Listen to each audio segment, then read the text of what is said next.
বিশ্বকাপের ফাইনালে আর্জেন্টিনার জায়গা নিশ্চিত হওয়ার পর রাজধানী বুয়েন্স আইরেসে আনন্দে মেতে ওঠেন হাজারো সমর্থক। আর এই আনন্দের মাঝেই ফুটবল ভক্তরা তুলে ধরেন এক অনন্য প্রতিবাদের চিত্র।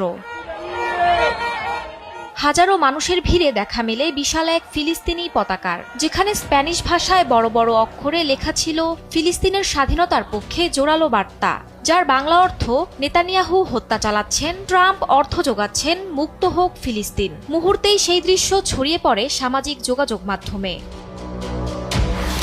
তবে ফিলিস্তিনের প্রতি আর্জেন্টিনার সমর্থনের আলোচনা নতুন নয়। 2018 সালে রাশিয়া বিশ্বকাপের আগে ইসরায়েলের সঙ্গে একটি প্রীতি ম্যাচ খেলার কথা ছিল আর্জেন্টিনার।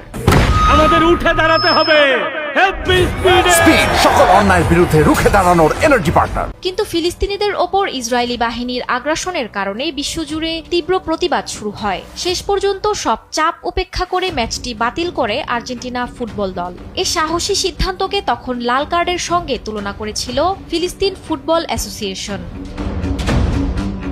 ফিলিস্তিনের পক্ষে সবচেয়ে সোচ্চার ছিলেন আর্জেন্টিনার কিংবদন্তি ফুটবলার ডিয়েগো ম্যারাডোনা। 2012 সালে তিনি নিজেকে ফিলিস্তিনি জনগণের অন্যতম সমর্থক বলে উল্লেখ করেন। 2014 সালে গাজায় ইসরায়েলি হামলার সমালোচনা করে বলেন, ফিলিস্তিনিদের সঙ্গে যা করা হচ্ছে তা লজ্জাজনক। 2018 সালে মস্কোয় ফিলিস্তিনের প্রেসিডেন্ট মাহমুদ আব্বাসের সঙ্গে সাক্ষাতে ম্যারাডোনা বলেন, ভেতর থেকে আমি একজন ফিলিস্তিনি। জীবনের শেষ দিন পর্যন্ত তিনি প্রকাশ্যে ফিলিস্তিনের প্রতি নিজের সমর্থন অব্যাহত রাখেন।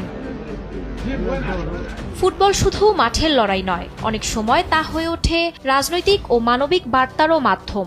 সমর্থকদের সংহতির বার্তা, 2018 সালের ম্যাচ বাতিলের সিদ্ধান্ত এবং ম্যারাডোনার অবস্থান, সব মিলিয়ে ফিলিস্তিন প্রশ্নে আর্জেন্টিনার নাম বারবার আলোচনায় এসেছে। আর সে কারণেই ফুটবলের বাইরেও এ সম্পর্ক এখন বৈশ্বিক আলোচনার একটি গুরুত্বপূর্ণ অধ্যায়। মাহমুদা মুক্তি, নিউজ ডেস্ক, দেশ টিভি।